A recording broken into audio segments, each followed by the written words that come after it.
ಕುಂಭಮೇಳದಲ್ಲಿ ಬೇವಿನ ಕಡ್ಡಿ ಮಾರಿ ಒಂದು ವಾರದಲ್ಲಿ 40,000 ಹಣವನ್ನ ಯುವಕ ಗಳಿಸಿದ್ದಾನೆ.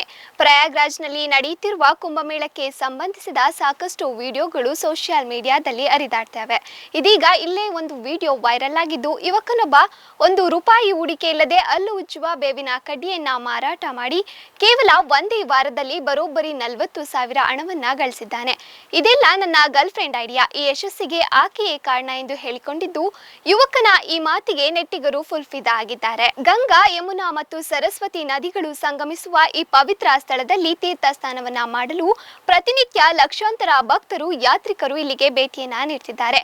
ಕೋಟ್ಯಾಂತರ ಭಕ್ತರ ಆಗಮನದಿಂದ ಪ್ರಯಾಗ್ರಾಜ್ಯ ವ್ಯಾಪಾರ ಕೇಂದ್ರವಾಗಿ ಬದಲಾಗಿದ್ದು, ಟೀ, ತಿಂಡಿ, ತಿನಿಸು, ಆಹಾರಗಳು ಇತ್ಯಾದಿಗಳನ್ನ ಮಾರಾಟ ಮಾಡುವ ಮೂಲಕ ಹಲವಾರು ಜನ ಹಣವನ್ನ ಸಂಪಾದನೆ ಮಾಡ್ತಿದ್ದಾರೆ.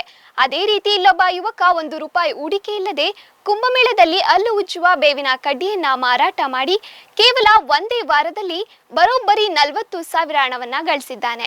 ಈ ಕುರಿತ ವಿಡಿಯೋ ಒಂದು ಇದೀಗ ಸಖತ್ ವೈರಲ್ ಆಗ್ತಿದ್ದು, ಆದರ್ಶ್ ತ್ರಿವಾರಿ ಎಂಬುವರು ತಮ್ಮ ಇನ್ಸ್ಟಾಗ್ರಾಮ್ ಖಾತೆಯಲ್ಲಿ ಈ ವಿಡಿಯೋವನ್ನ ಶೇರ್ ಮಾಡಿದ್ದಾರೆ.